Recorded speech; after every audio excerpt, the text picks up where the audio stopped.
You slapped my mother on our wedding day. You people can't do anything right.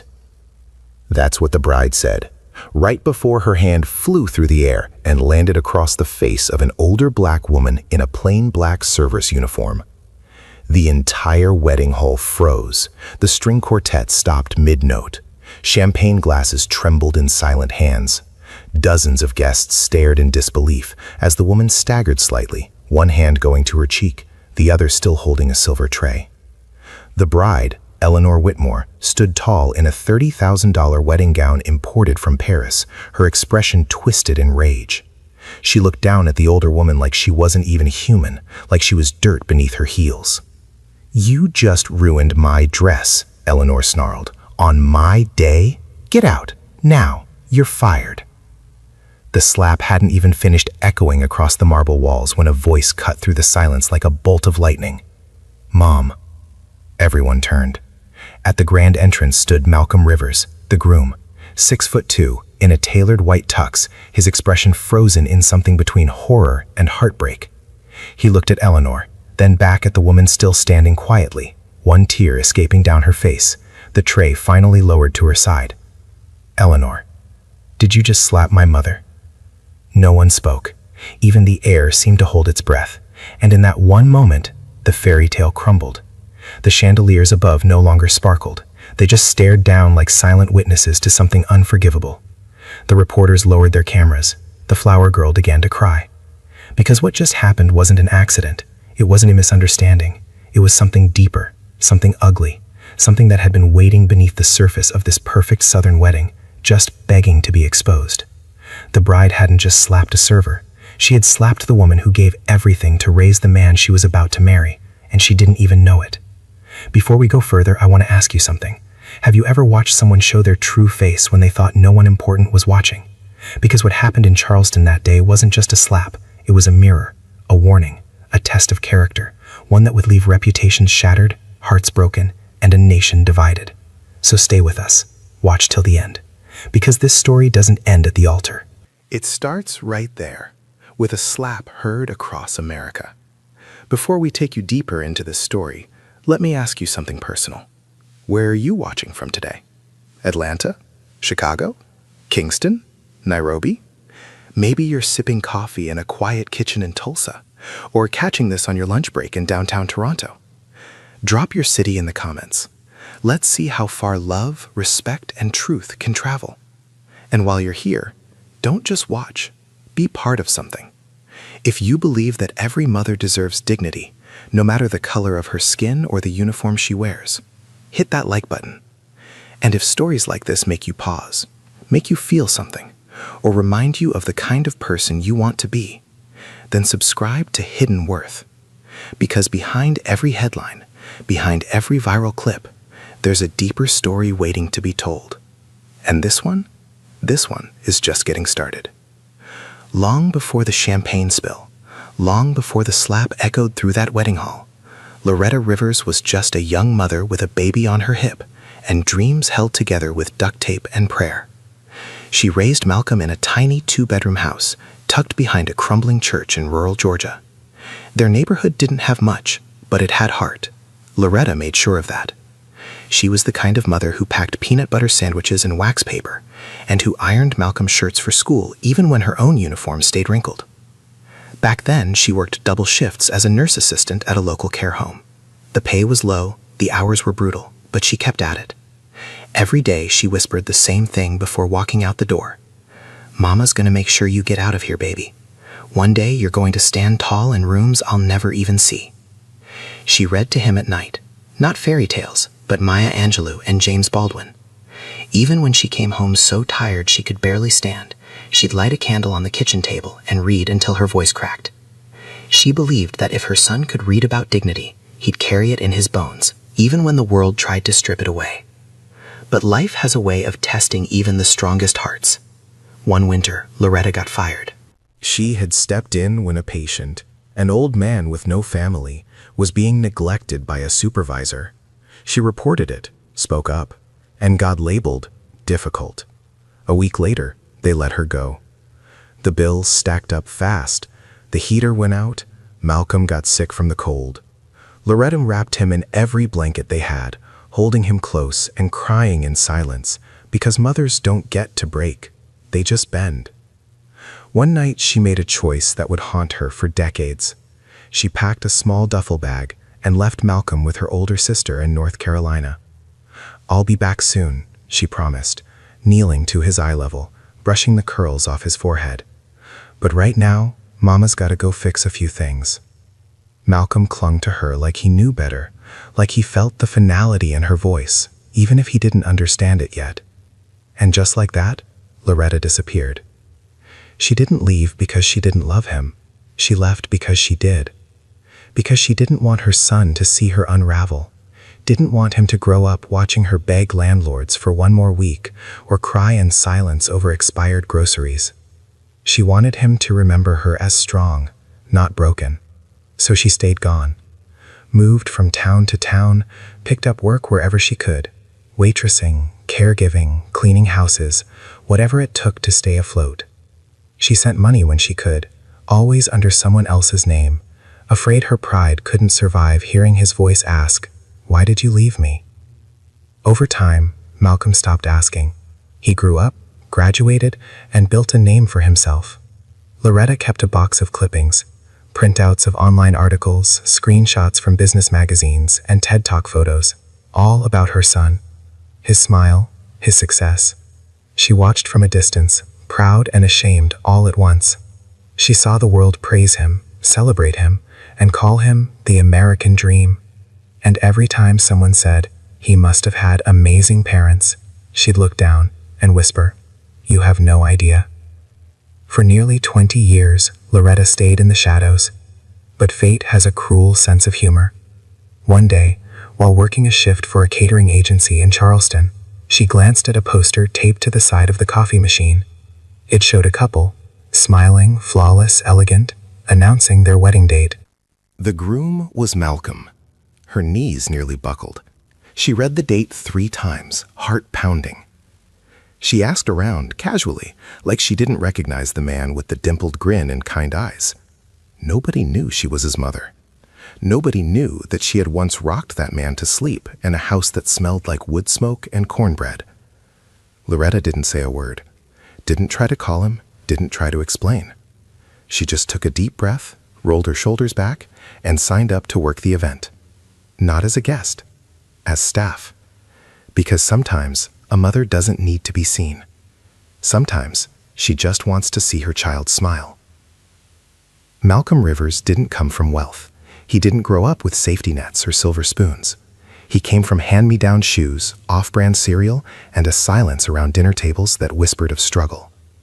After his mother disappeared, Malcolm was raised by his aunt in a crowded apartment on the edge of Durham, North Carolina. There were 5 kids, 1 bathroom, and a constant tug-of-war between dreams and reality. But Malcolm had something that couldn't be handed down or borrowed: grit. In high school, he carried a battered backpack stitched at the corners. He worked evenings bagging groceries and weekends washing cars. His report cards always came home pristine, but he didn't care about the grades as much as what they could buy: a ticket out. He landed a partial scholarship to a state university where he majored in computer science. It wasn't the Ivy League, but to Malcolm, it was gold. He walked onto that campus wearing thrift store jeans, clutching a prepaid cell phone, and carrying the pressure of every sacrifice ever made for him. At first, it was rough. He felt like an outsider in every lecture hall. While other students went home for the holidays, he stayed back, picking up coding gigs online or working in the campus dining hall. While his classmates posted selfies at ski resorts and frat parties, Malcolm sat under flickering dorm lights, learning how to debug broken lines of code. He had no plan B, so failure simply wasn't allowed. His breakthrough came in junior year. One of his professors posed a question to the class: "What's a problem you've lived through that technology could help solve?" Most students talked about convenience, apps to find parking, track water intake, and order groceries faster. Malcolm stayed quiet, thinking about his mother, about the way she vanished, about how many times he'd wondered where she was, if she was okay, if she was safe. That night, he started sketching out a rough idea: a location-based safety app for vulnerable individuals, seniors, unhoused folks, and domestic workers. It would let loved ones track check-ins, flag emergencies, and even send silent alerts. He called it HomePin.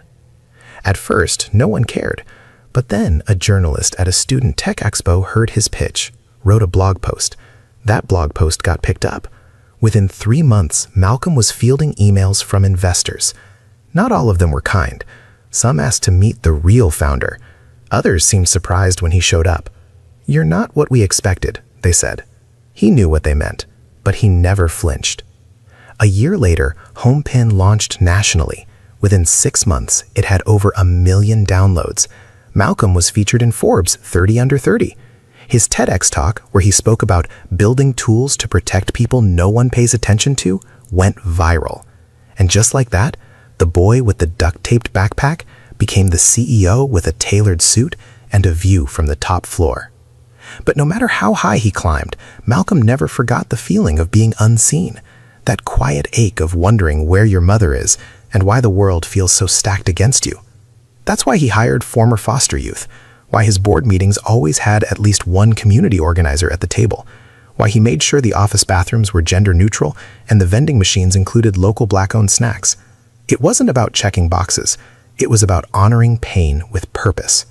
Malcolm's heart stayed soft, even when the world told him to harden up, which is why when he met Eleanor Whitmore at a charity gala in Manhattan, he didn't see her last name or her legacy. He saw a woman who laughed at his dry jokes, who said she admired men who used success to lift others, and who seemed to glow with confidence in class. Eleanor was born into American aristocracy. Her father was a former senator, and her mother chaired museum boards. She walked through life like everything already belonged to her. But Malcolm didn't care, or at least he thought he didn't. When she kissed him on their 3rd date, she whispered, "You're not like the others." At the time, he took it as a compliment. He never paused to ask, what others? That would come later. For now, he was in love with her, with the idea of finally belonging, and with the dream that maybe he could rewrite what a power couple looked like in America. But Malcolm didn't know one thing. While he was preparing to say "I do," the woman who gave him everything, his mother, was only a few miles away, quiet, watching, carrying secrets in silence. And they were about to step into a room that would change all of their lives. Loretta Rivers never planned to come back into her son's life this way. If she was honest with herself, she never planned to come back at all. After years of drifting from job to job and city to city, Loretta finally settled in Charleston, South Carolina. The city was beautiful in a quiet, complicated way. Cobblestone streets, historic homes painted soft pastels, tourists taking photos of places built on stories no one liked to talk about out loud. To Loretta, Charleston felt familiar. Elegant on the surface, heavy underneath. She rented a small room on the north end of the city. Nothing fancy. Just a narrow bed, a window that caught the afternoon sun, and a dresser rescued from a thrift store. She kept her life simple. Too simple for regrets to grow loud. At 58, Loretta worked through a catering agency that supplied staff for weddings, corporate galas, and charity events. She liked the anonymity of it. Put on the uniform, do the job, go home. No questions, no explanations. That invisibility had become her armor. One slow afternoon, she stood in the break room sipping burnt coffee when she noticed a flyer taped crookedly to the fridge. A wedding announcement. Elegant script. A photo of a smiling couple standing in front of a skyline. She almost walked past it. Then she saw the groom. Loretta felt the room tilt. Malcolm. Older. Taller. Broader shoulders. Same eyes. Her hand shook as she reached out, fingertips grazing the paper like it might vanish. She read the names again, just to be sure. Malcolm Rivers and Eleanor Whitmore. Charleston Estate wedding. Saturday. Her heart slammed so hard she had to sit down. For nearly 20 years, she had watched her son from a distance, through screens and headlines. But this was different. This wasn't a speech or an article. This was his life, his future, and she wasn't invited. Loretta didn't cry. She didn't panic. She simply folded the flyer and slipped it into her pocket, like a secret too fragile to expose. That night, she lay awake, staring at the ceiling fan spinning slow circles above her head. Questions crowded her chest. Should I call him? Would he even want to hear my voice? Would he look at me and see a mother, or a woman who left? By morning, she had her answer. She wouldn't disrupt his happiness. If Malcolm had built a beautiful life without her, she wouldn't be the one to shake its foundation. She told herself she just wanted to see him, just once, with her own eyes, to know he was okay. When she contacted the agency, fate made the decision for her. They were short-staffed for a high-profile wedding at a private estate. Long hours, high-pressure, VIP guests. Loretta hesitated for exactly 3 seconds. Then she said yes.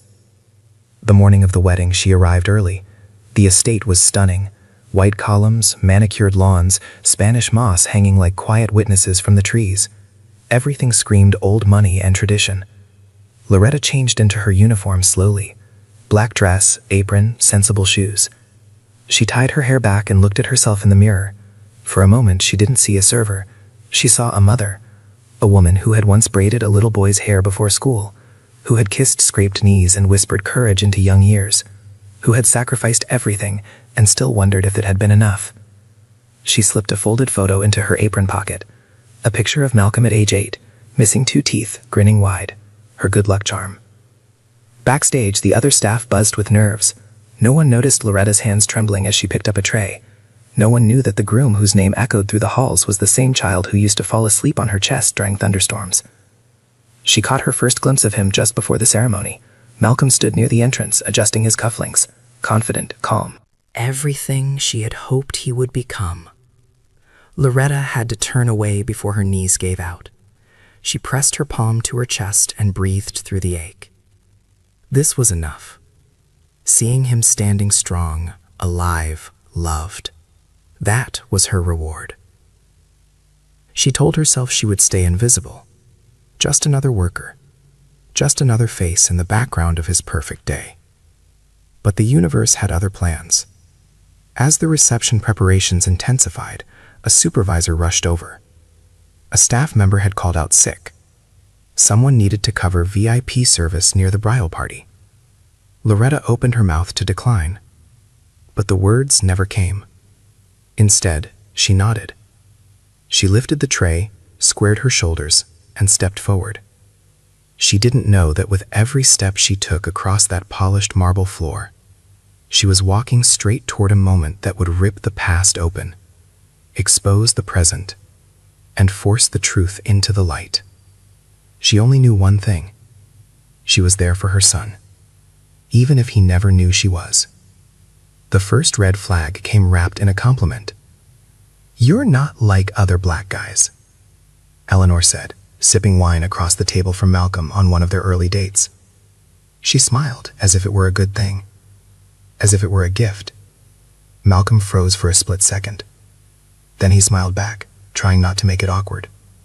He told himself she meant well. She always meant well, didn't she? He had spent years navigating rooms where he was the only one who looked like him. So he knew how to translate coded language. He knew how to breathe past moments that should have been called out but weren't worth the fight. And Eleanor? She wasn't malicious.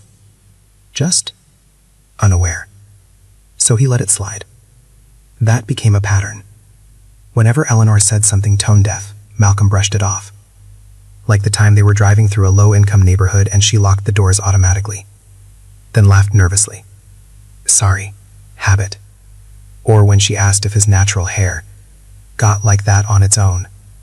Or when she introduced him to her grandmother and whispered afterward, "Don't take anything she says seriously.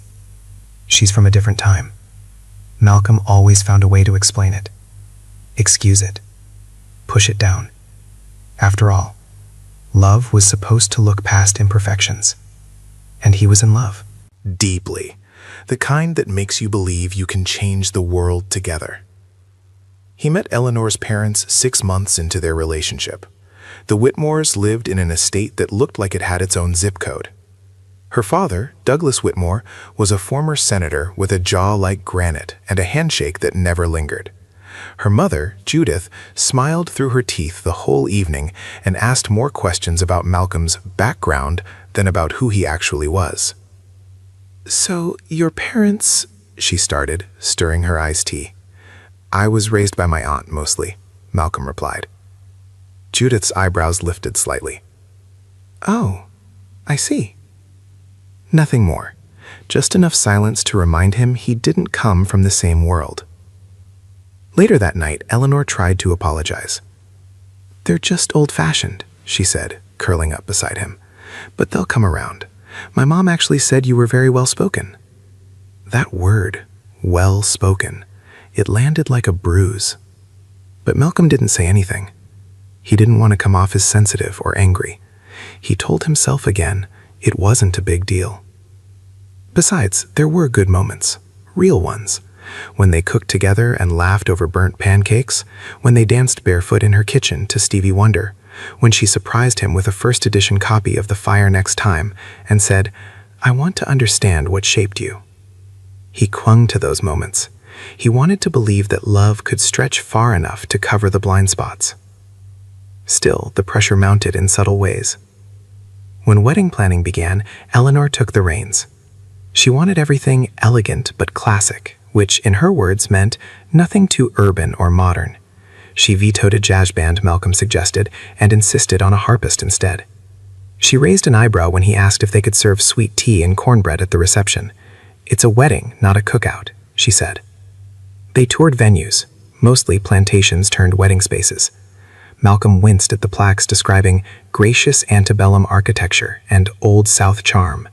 When he brought it up, Eleanor replied, "Babe, that's just history. You can't be offended by everything." By then, he had learned to swallow discomfort like a vitamin, daily, without fail. Even Malcolm's best friend, Andre, tried to warn him. "Are you sure about this?" Andre asked over beers one night. "What do you mean?" Malcolm deflected. I mean, I've seen the way she looks at your mom's photo. Like she's trying to figure out which part of you to keep and which part to erase. Malcolm stayed quiet. Because deep down, part of him already knew. He knew Eleanor loved the version of him that fit her world. The CEO, the keynote speaker, the man in tailored suits who could charm a boardroom. Not the boy from the trailer park. Not the son of a black woman who once scraped together enough coins to buy him a second-hand backpack. But he didn't want to lose her. So he kept making space, shrinking himself to fit. He told himself it was just tension from the wedding. Stress, logistics, nothing more. He didn't know it yet, but the biggest red flag was still coming. And when it arrived, it wouldn't just wave, it would slap. The morning of the wedding arrived wrapped in sunlight and tension. Charleston's air carried that mix of salt and magnolia, heavy and sweet, as if the whole city were holding its breath for something beautiful or tragic. At the Whitmore estate, the energy buzzed like a live wire. Vendors unpacked floral arches, waitstaff prepped crystal glasses, and planners barked into headsets like generals readying for battle. This was not just a wedding. It was a statement. A carefully chosen display of old money marrying new success, of legacy and ambition, of Eleanor and Malcolm, poised to become the perfect American power couple. At least on paper. Inside the bridal suite, Eleanor's voice rang through the air. "No peonies. I said ivory roses, not cream." A florist scrambled to correct the mix-up, while Eleanor paced in her designer heels, adjusting the neckline of her couture gown. Her bridesmaids hovered like ornaments, perfect and polished. Downstairs, Malcolm stood quietly in front of a full-length mirror, fastening his cufflinks. His tuxedo was sharp, his smile practiced. But his eyes? They flickered. Somewhere behind the charm, behind the poise, a question lingered. Was he making a mistake?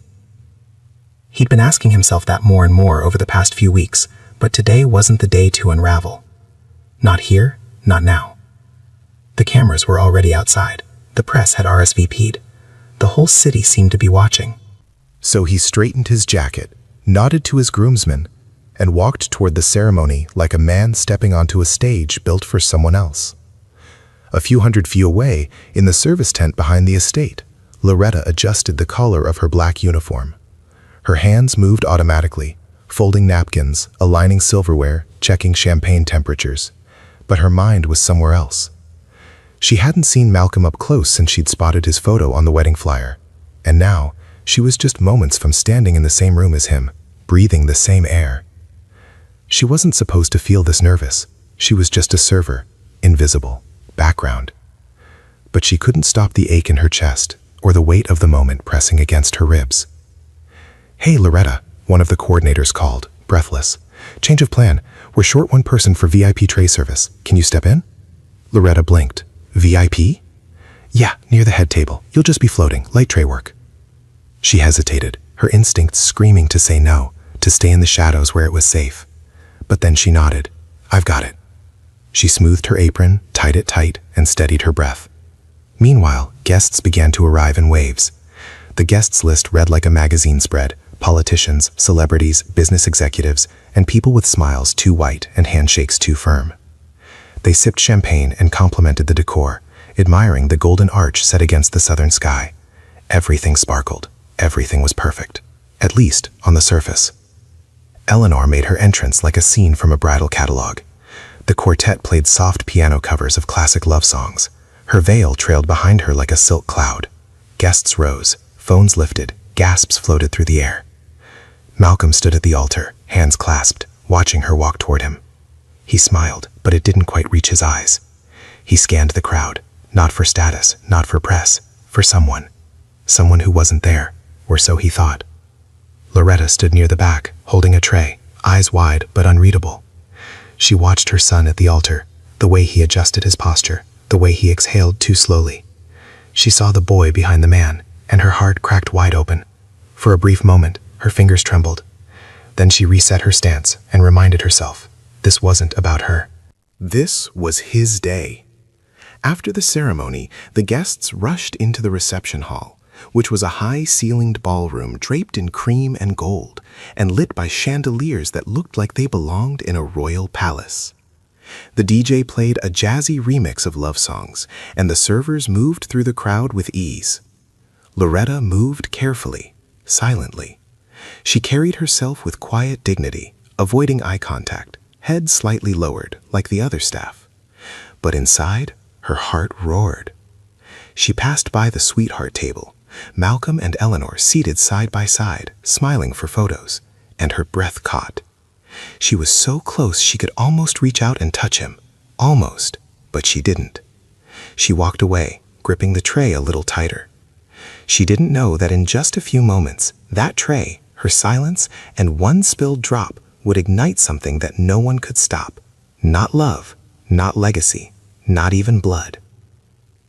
Loretta Rivers had carried many things in her life: grocery bags that cut into her hands, her sleeping son from the couch to bed, the weight of sacrifice, but never had a silver tray felt this heavy.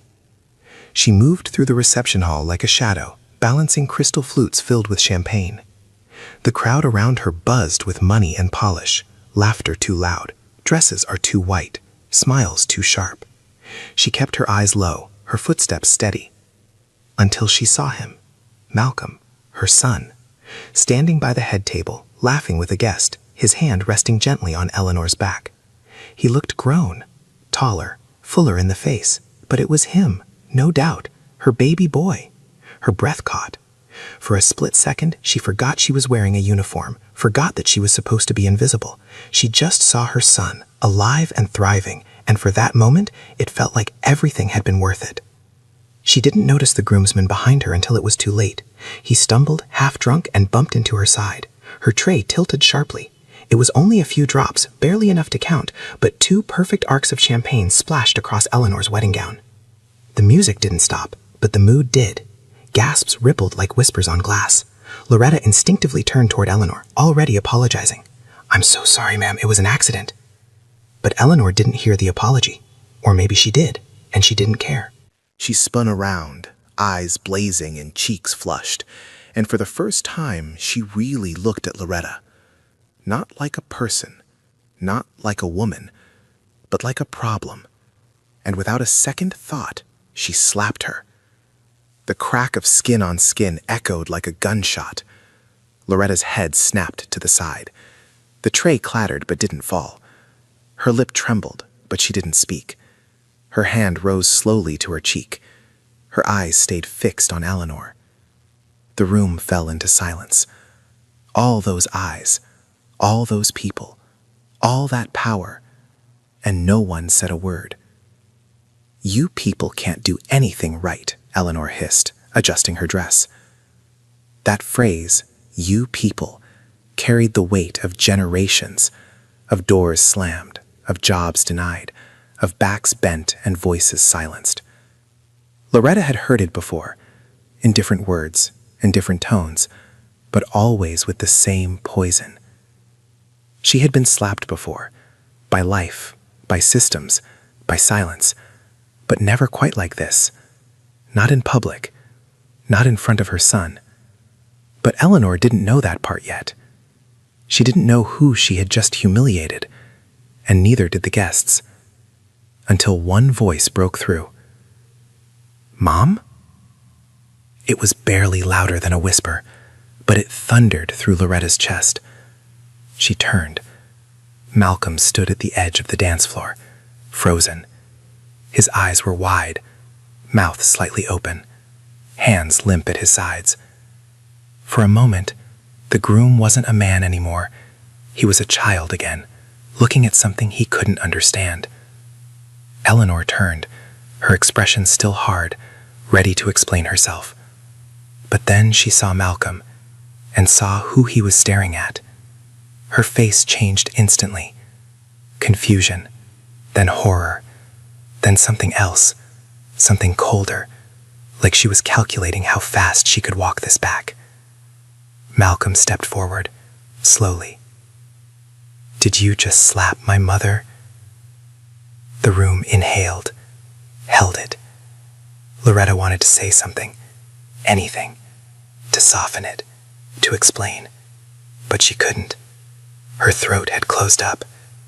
She looked at her son, her hands shaking now, not from the slap, but from the moment crashing down around her. The secret she had carried for so long was out. Not in a quiet moment of reconciliation, not in the warmth of a private reunion, but here, in front of everyone, in the ugliest way possible. She wasn't ready, but at the moment, I didn't care. Malcolm's voice cracked again, louder this time. "Did you just slap my mother?" He wasn't asking anymore, he was demanding, and all Eleanor could do was stand there, frozen, as the cameras turned toward her. The whispers rose into a wave, and every beautiful thing she had built began to fall apart, starting with that one open hand. For a few long seconds, the entire room stood still, like someone had pulled the plug on time. No music, no clinking glasses, no polite laughter, just the breathless, electric pause of something too big to ignore. Eleanor stood at the center of it, suddenly very aware of her surroundings. Her wedding gown, once a symbol of wealth and control, now felt like a costume she no longer fit into. Her hand, the one she had just used, twitched slightly at her side. Across the room, Malcolm looked at her like he didn't recognize the woman in front of him. "I asked you a question," he said again, quieter now, but firmer. "Did you just slap my mother?" Eleanor's mouth opened. Nothing came out. Then, finally, the words slipped through. "I didn't know. I thought she was just—" She stopped herself. "Just what?" Malcolm's voice cracked. His eyes flared. "A server," she said, too quickly. That was it. The final nail. Not just the slap, not just the tone, but the assumption. She thought his mother was just a server, and to her that meant Loretta was beneath respect, beneath dignity, beneath the kind of decency you show in public. And now the entire room knew it. A low murmur began to spread across the guests. Phones started to lift, screens lit up. Someone whispered, "Is that really his mom?" Someone else said, She hit her on camera. A bridesmaid gently backed away from Eleanor. A cousin of Malcolm's crossed his arms and shook his head, visibly disgusted. Even Eleanor's own father, standing at the edge of the ballroom, didn't move to defend her. Because some things can't be cleaned up with a press release or a well-worded apology. Eleanor stepped toward Malcolm, her voice suddenly softer, almost pleading. "Malcolm, I didn't mean to. She bumped into me. I didn't know who she was." "But that's the point," he snapped. "You didn't care who she was." He turned to Loretta, who stood still near the back, eyes wide but calm. Her cheek was still red, her hands now resting at her sides. She looked so small in that moment, but so unshakably strong. Malcolm's chest tightened. Shame and rage collided inside him, swirling into something sharp. He walked over to her slowly. "Mama, I'm so sorry." Loretta didn't say anything right away. She just nodded once, gently. "I'm all right, baby," she said quietly. He turned to Loretta, who stood still near the back, eyes wide but calm. Her cheek was still red, her hands now resting at her sides. She looked so small in that moment, but so unshakably strong. Malcolm's chest tightened. Shame and rage collided inside him, swirling into something sharp. He walked over to her slowly. "Mama, I'm so sorry." Loretta didn't say anything right away. She just nodded once, gently. "I'm all right, baby," she said quietly. "Don't let this ruin your day." But her words only cut deeper. Because she had spent her whole life swallowing pain to protect him, and now she was doing it again, right in front of everyone. And he couldn't let that happen. Malcolm turned back to the crowd, his voice rising now, loud and clear. "This woman," he said, pointing to Loretta, "raised me by herself. She worked 3 jobs. She skipped meals so I could eat. She read to me every night. She is the reason I am standing here today." He looked directly at Eleanor. "And you treated her like she was nothing." Eleanor's face was blank now, pale. Her lip trembled. She tried again. "I made a mistake. I panicked. I didn't know." "But you hit her," Malcolm interrupted, "in front of everyone. You humiliated her. And when you found out who she was, you didn't apologize. You made excuses." The tension in the room had shifted. It was no longer awkward. It was moral.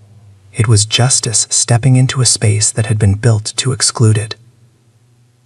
Someone from the crowd spoke up, an older woman with silver hair and a soft voice. "I recorded the whole thing," she said. "And I think people should see it." Eleanor turned sharply. "Please don't post that." But it was too late. Phones were already uploading, texts were flying, and the story was no longer hers to control. Malcolm took a deep breath. He looked at the crowd, then back at Loretta. "Today was supposed to be a celebration, but I can't pretend anymore. I can't share a future with someone who disrespects my past." He turned to Eleanor one last time. "I'm calling off the wedding." Gasps broke through the room like a wave. Eleanor stumbled back a step. Her eyes welled with tears. "Malcolm, wait." But he was already walking toward Loretta. Toward the truth. Toward the woman who had carried him through storms no one ever saw, and stood tall even as the world tried to break her. He took her hand in his. And just like that, the illusion shattered. The room didn't clap. No one cheered. Because it wasn't a movie. It was real. And reality doesn't end with applause. It ends with silence, and truth, and the quiet sound of a mother's breath steadying itself after too many years of holding it in. Loretta Rivers had never liked being the center of attention. She'd spent most of her life blending into the background, working behind counters, wiping tables after hours, and taking the late shifts no one wanted. Her strength had never come from the spotlight. It came from what she did when no one was watching. But now, all eyes were on her. And for once, she couldn't hide. The ballroom was silent. Malcolm stood beside her, holding her hand tightly, his decision still hanging in the air. He had just called off the wedding, in front of hundreds of people, not out of anger, but out of love. Not to make a scene, but to take a stand. Loretta looked at her son, and for the first time in years, she saw the little boy behind the man again. The boy who used to fall asleep on her shoulder, who used to ask for one more bedtime story, one more hug before school. Her heart swelled and ached all at once. She took a deep breath. Her voice was soft at first, gentle but steady. "I know many of you are confused," she said, looking around the room. "Some of you are embarrassed. Some of you are angry. But I'm not here to shame anyone." She paused, then looked directly at Eleanor. "And I'm not here to destroy anyone either." Eleanor looked down, eyes glassy, face drained of all color. Loretta turned back to the room. "My name is Loretta Rivers. I'm a mother. I've worked in nursing homes, diners, supermarkets, and cleaning companies. You name it, I've probably worn the uniform." There were a few nods, a few murmurs of recognition. "I raised my son on faith and rice when money ran out. I raised him on bedtime poems and bus schedules and second-hand textbooks. And for reasons I'll carry for the rest of my life, I disappeared when he needed me most." She paused again, the weight of those words landing heavily. "I didn't walk away because I didn't love my child. I walked away because I was broken, and I didn't want him to watch me fall apart." Her voice cracked slightly, but she didn't stop. "When I saw his face on that wedding flyer, I didn't know if I had the right to come back, so I stayed quiet. I signed up to serve food on the biggest day of his life, not to interfere, not to expose anything, but just to see him smile." A few guests wiped their eyes. She looked down at her hands, the same ones that had blistered from scrubbing floors, that had once held Malcolm's as he learned to walk. "I've worked my whole life to keep my dignity, even in silence, even in shame, even when people looked right through me like I didn't matter." Then she lifted her eyes again, stronger now. "But today, I got slapped in the face. Not because of what I did, but because of who someone thought I wasn't." Her voice was calm, not bitter, just honest. "And the truth is, I am a server. And I am a mother. And those two things are not opposites. They are not excuses to be judged." She turned back to Malcolm and placed a hand over his heart. "And you, my son, you are everything I dreamed you would become.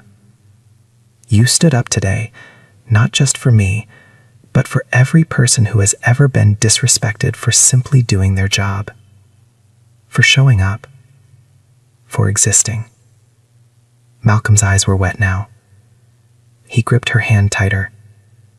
Loretta looked around one final time. "This moment wasn't supposed to be mine, and I don't want it to be.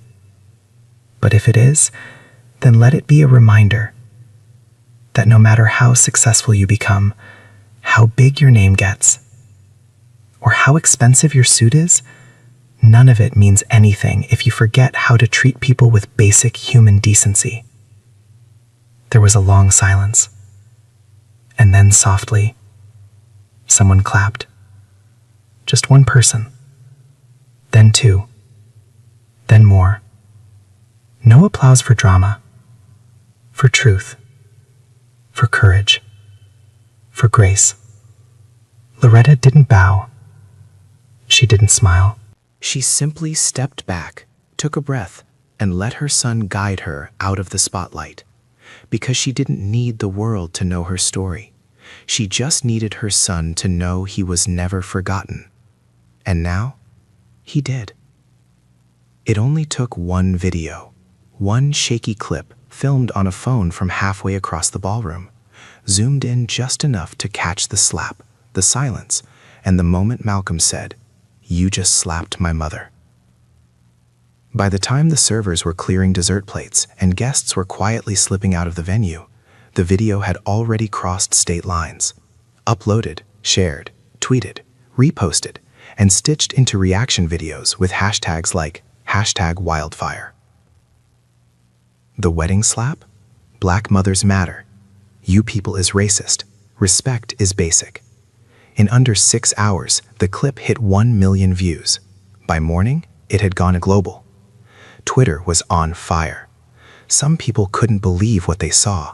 Others, especially Black viewers and service workers, believed it all too well. This is why respect for working-class folks isn't optional. You never know who someone is, one tweet read, paired with the video slowed down and zoomed in to catch Eleanor's expression. This is not just about a slap. This is about how white wealth still thinks it can humiliate Black dignity without consequence, another user wrote, gaining over 300,000 likes. Celebrities started weighing in. A Grammy-winning artist retweeted the video with the words, "My mama cleaned houses so I could sing. If you slapped her, we'd have to shut the whole wedding down." A best-selling author posted, "I'm not applauding Malcolm because he's a hero. I'm applauding because he shouldn't have to be. Standing up for your mother shouldn't be rare. It should be standard." Even news outlets got involved. By noon the next day, a popular daytime talk show was discussing the Whitmore Rivers wedding incident. The host held up a screenshot of Loretta standing beside Malcolm, the image now iconic. "This is the face of real strength," she said. "Not the money, not the gown, not the venue, but the mother who stood still while being slapped and still chose grace." Articles exploded across media sites. Slap heard around the internet. What it reveals about race, class, and respect in America. Why you people still hurts. The language of everyday racism. When power meets privilege, breaking down the Charleston wedding scandal. Eleanor tried to stay silent, but silence on the internet is just another kind of noise.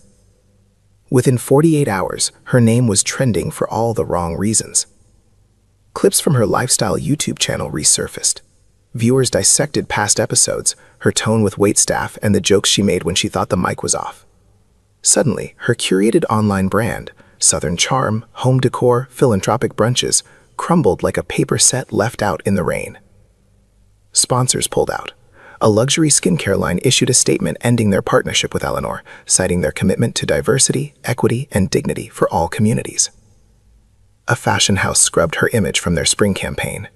A nonprofit she once sat on the board for released a formal apology and announced her resignation. She tried to post a written apology, but the internet wasn't in a forgiving mood.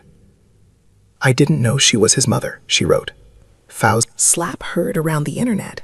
What it reveals about race, class, and respect in America. Why you people still hurts. The language of everyday racism. When power meets privilege, breaking down the Charleston wedding scandal.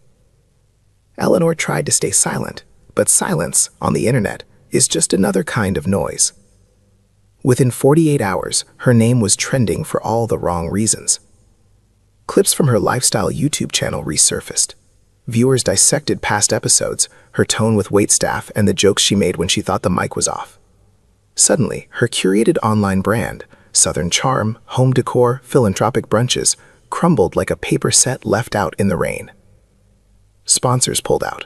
A luxury skincare line issued a statement ending their partnership with Eleanor, citing their commitment to diversity, equity, and dignity for all communities. A fashion house scrubbed her image from their spring campaign. A nonprofit she once sat on the board for released a formal apology and announced her resignation. She tried to post a written apology, but the internet wasn't in a forgiving mood. "I didn't know she was his mother," she wrote.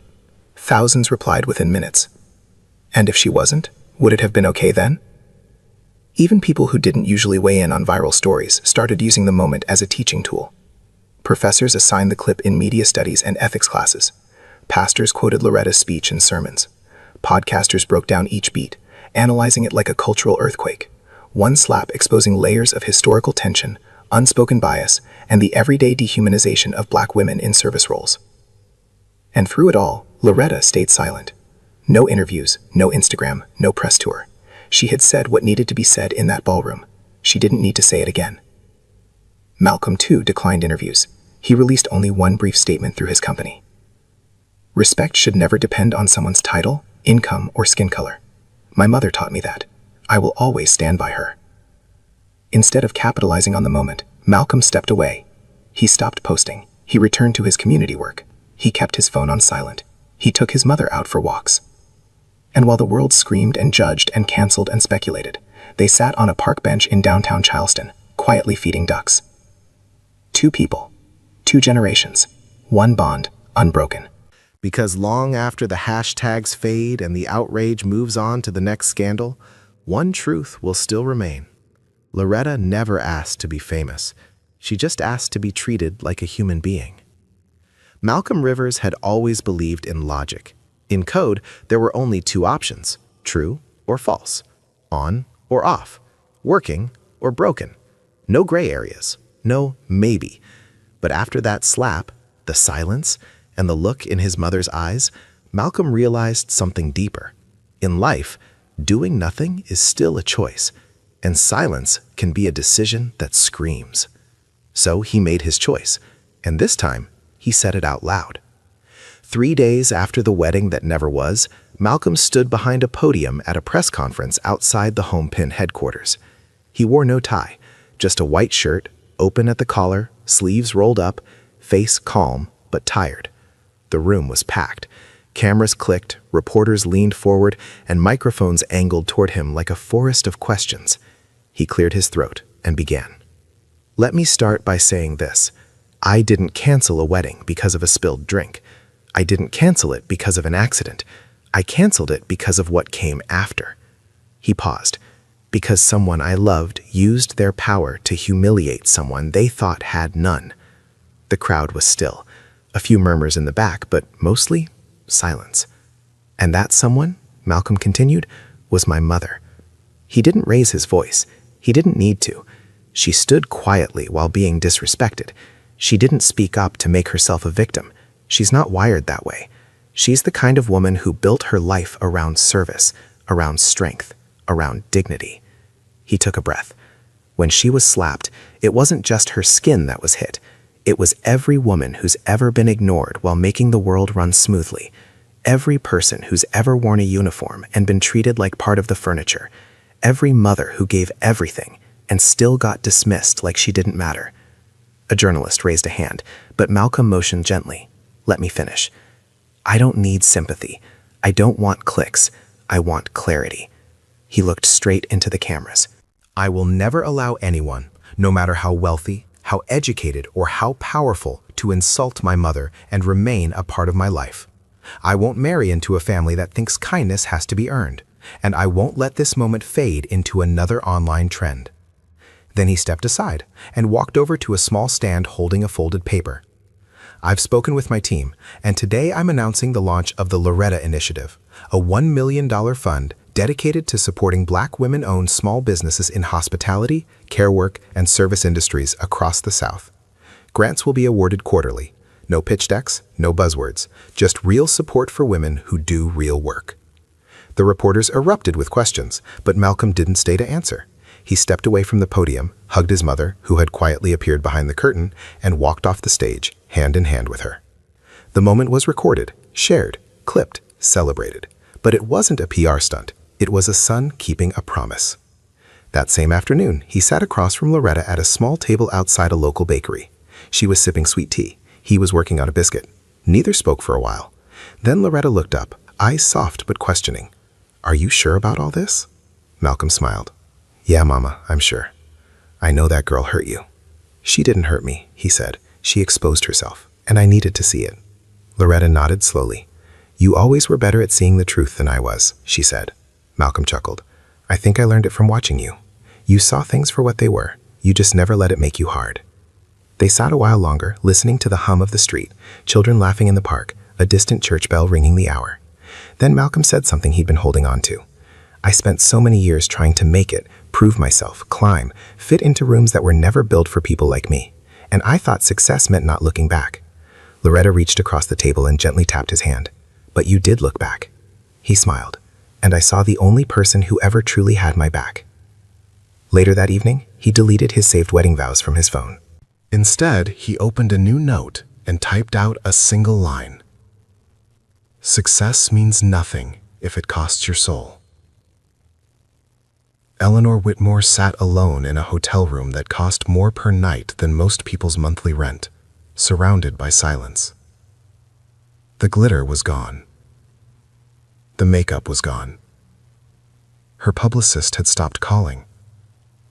Her parents, more concerned with the family name than their daughter's well-being, advised her to keep her head down and let the heat pass. But Eleanor knew something no press strategy could fix. This wasn't just a scandal. This was a reckoning. The internet didn't just turn against her because of a slap. It turned because the world saw something deeper in her reaction. Entitlement without remorse. Arrogance without awareness. Power without empathy. And now, for the first time in her perfectly manicured life, Eleanor had no script to follow. Days turned into a week. She stayed offline. She stopped answering texts from old friends who only wanted to gossip. She walked around Charleston in oversized sunglasses and a hoodie, hoping not to be recognized, and failing. People whispered. Some took photos. Others stared with looks that said, "You're the one who slapped the mother." But shame, when it finally hits, doesn't just humiliate you, it strips you. Eleanor began to ask herself the questions she had spent years avoiding. Why did I really react that way?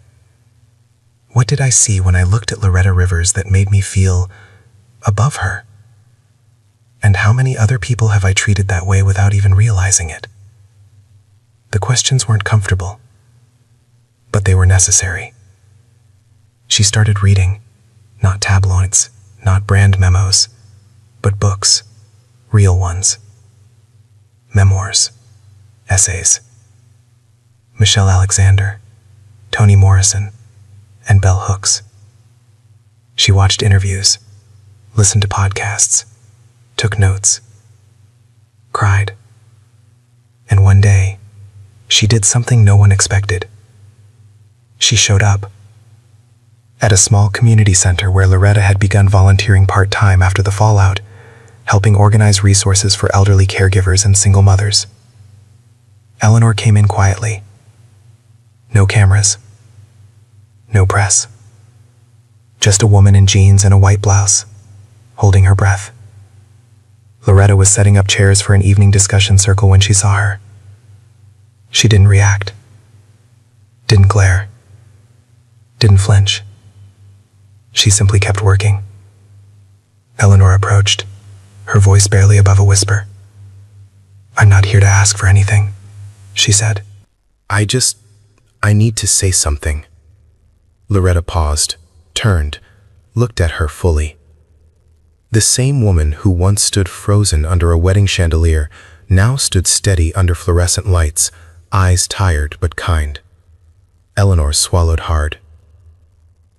"I was raised to think I was good, a good person, polite, educated, progressive. But that day, when I looked at you, I didn't see a person. I saw someone I could blame, someone I thought didn't matter." Her throat tightened. "I was wrong.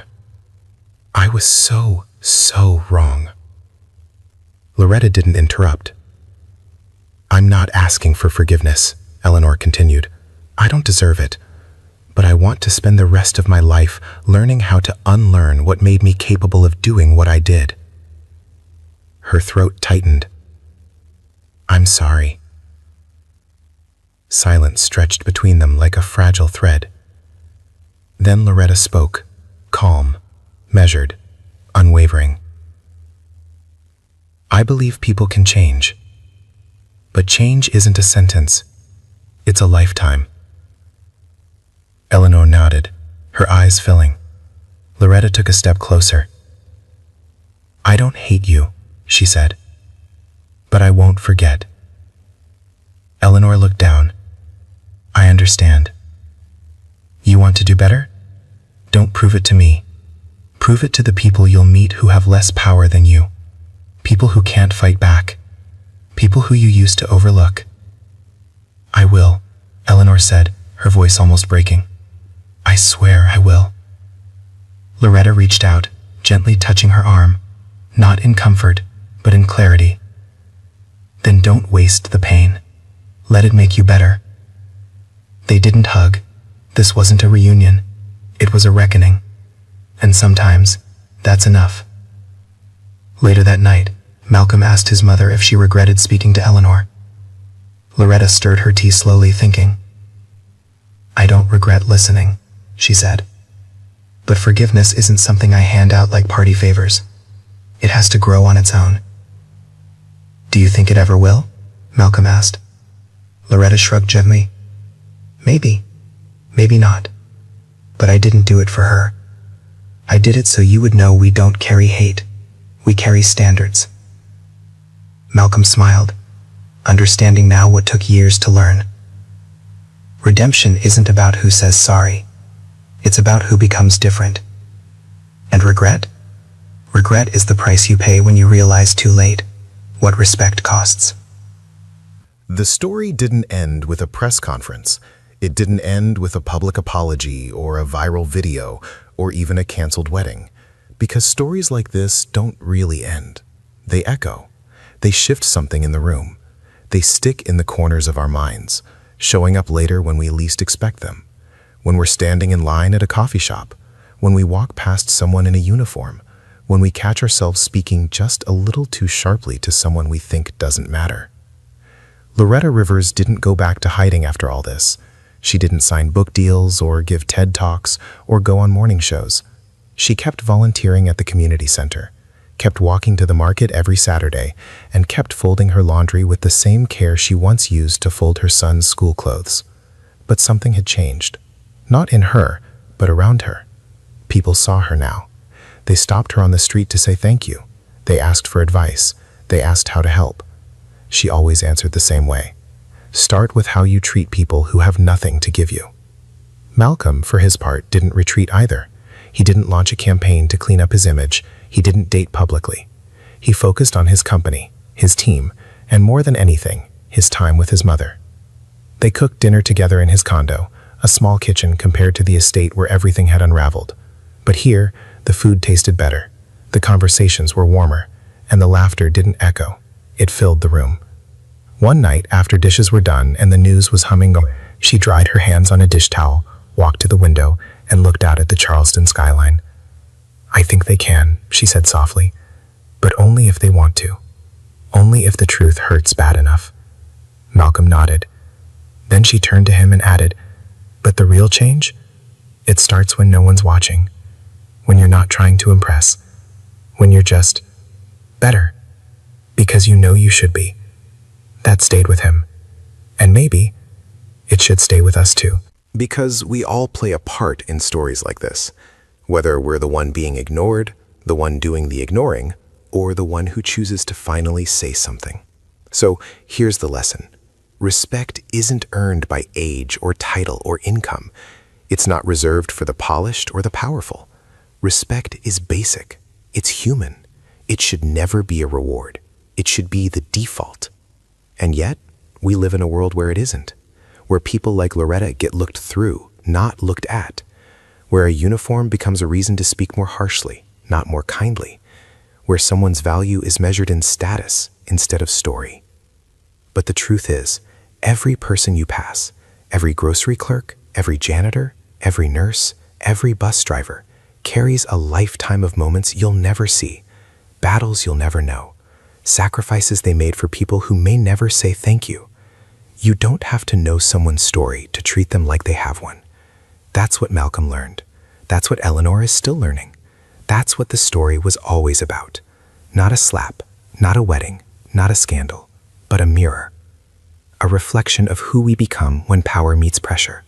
A reflection of whether we act with decency when we think no one important is watching. Because Loretta Rivers wasn't important to that wedding crowd, not until her bloodline was revealed. And then suddenly, she was someone worth defending. But what if she hadn't been Malcolm's mother? Would anyone have stood up? Would anyone have stopped eating their filet mignon long enough to say, "That's not right"? That's the real test. How we treat people when there's nothing in it for us. So the next time you feel yourself slipping into impatience, into judgment, into entitlement, remember Loretta. Remember the quiet strength of a woman who stood tall even after being humiliated. Remember the son who chose dignity over convenience. Remember that change doesn't begin with hashtags or headlines. It begins with you.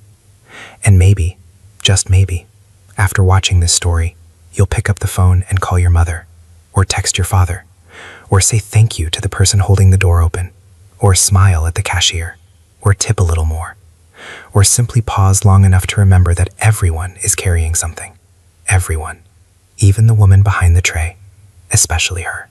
So, if this story moved you, even just a little, do one thing. Tell someone you love them today. Tell your parents you're grateful. Tell your partner you see them. Or, better yet, show it. Because words are wind, but actions?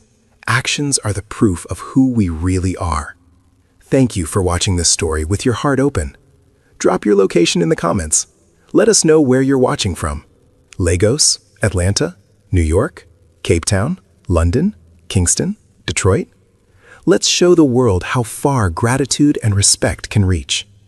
This is Hidden Worth, where we find the truth beneath the surface. We'll see you in the next story. And until then, stay human.